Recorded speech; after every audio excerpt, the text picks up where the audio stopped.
Hello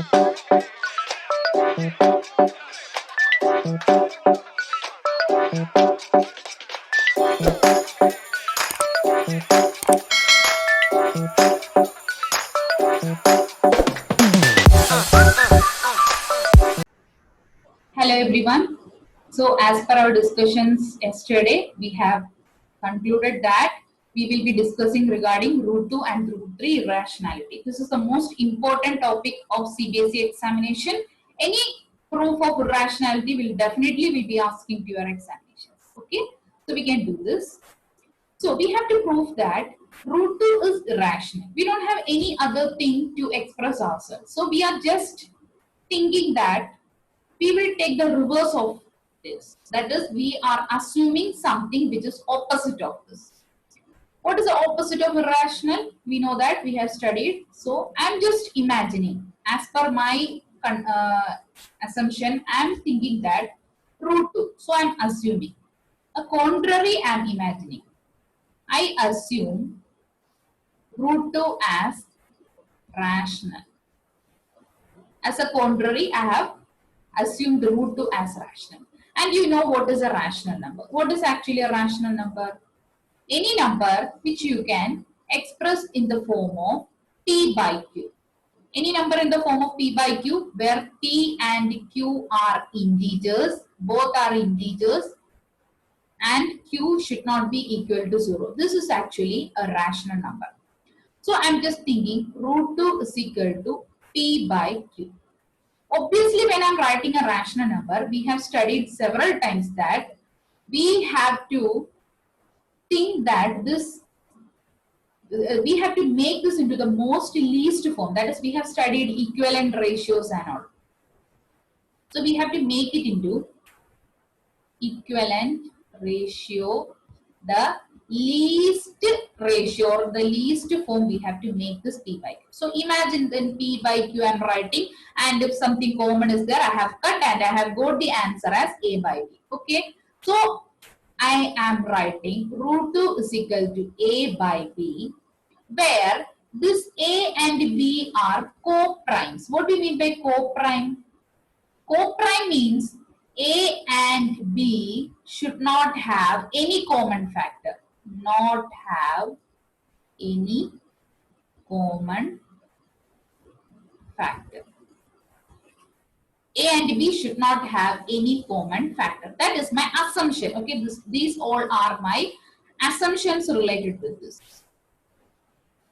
So based on this assumption, I am going to do my equation. So root 2 is equal to a by b. So it means that when I am cross multiplying, what is a is equal to root 2b.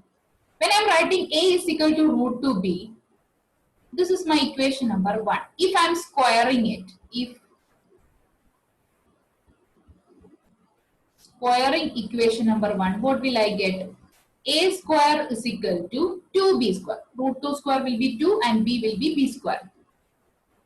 So from this, I can understand that a square by 2 is equal to b square. Okay, a square is equal to 2b square. Let this be my equation number 2.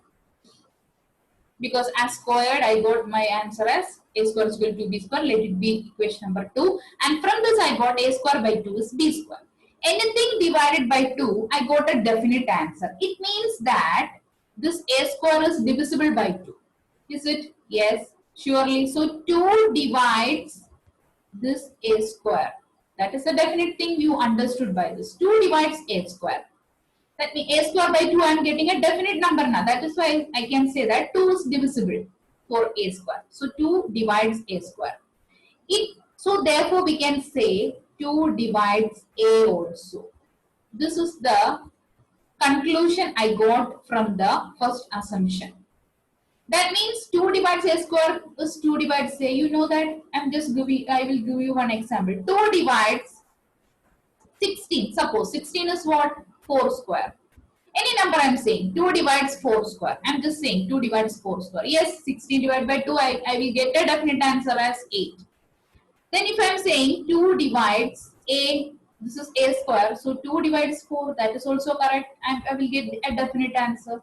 So I can purely say that whenever a number square we can divide by 2, that same number also I can divide by 2. That is my first assumption here. Okay. Now, from this assumption, I am going to find the second one also. So for this 2 divides A, I'm just writing A divided by 2, I will get a definite answer here because A square by 2, I got a definite answer B square. So same way A also can be divided by 2, you will get another answer. It will not be B, it will be another number. So I'm just imagining it as C. By this, what you will understand, when you cross multiply, A will be is equal to 2C. Let it be the equation number 3. Now what I am going to do, I am going to substitute this equation number 3 in this equation number 2. Okay, 3 in 2. What if I am substituting 3 into, what will be the answer? A square is equal to 2B square. Instead of A square, I am going to substitute 2C the whole square. So 2C the whole square is equal to 2B square. So what is this? 4C square is equal to 2B square. I can cancel. 2 I am cancelling. I will get 2C square is equal to B square. By this statement, what I can understand? 2C square is equal to B square.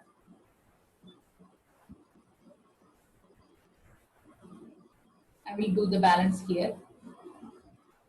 So 2C square is equal to B square. It means that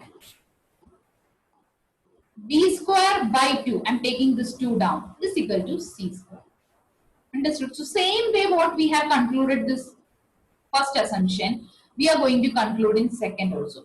So this means that B square divides, 2 divides this B square also. Yes, I will write the same assumption like that. So it means that 2 divides B square. It means similar way I can say that 2 divides B also. So this is my second assumption. Second conclusion based on my assumptions. Okay. Based on the assumption of this, I concluded my first I have concluded. Then based on this, I have concluded the second part. Now we can just compare these two parts. Now we got all those, so we will rub all this.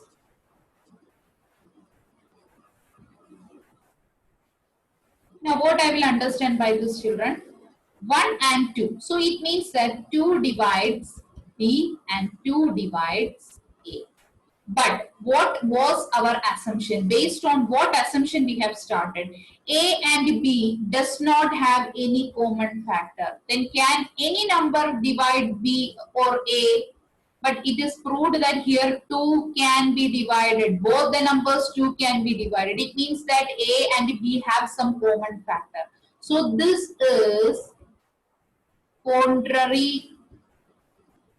This will be a contradiction. This is a contradiction to our statement that root 2 is rational. That means root 2 is not a rational number. So we can prove that what root 2 is what irrational. It is so simple. We will be discussing next proof of root 3 also same way. At that time we will understand it more. Okay.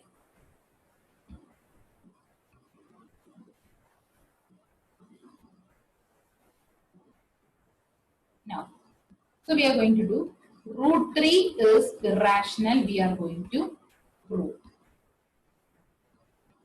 So same way, what all we are going to assume? I am going to assume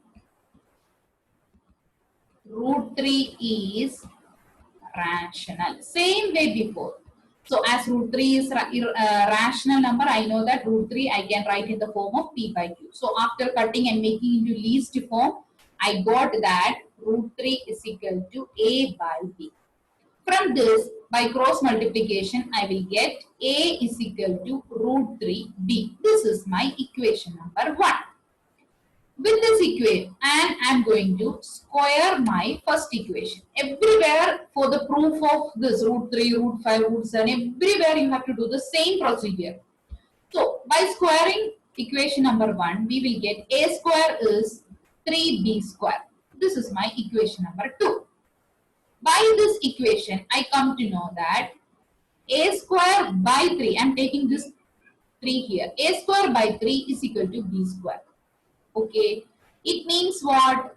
It means a square I can divide by some number. Okay. So it means that 3 divides a square.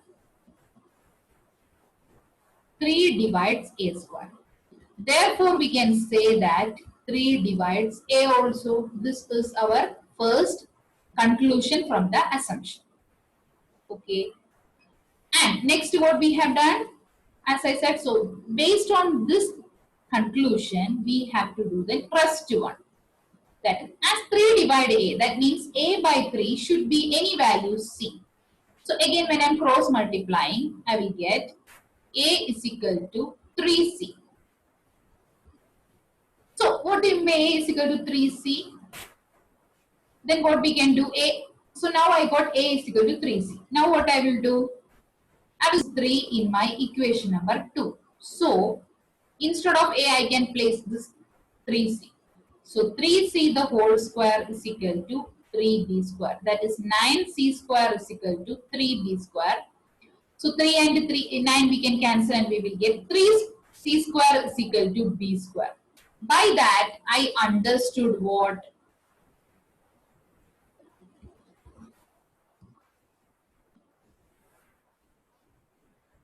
By this, I understood b square by 3 is equal to c square. That means 3 divides b square.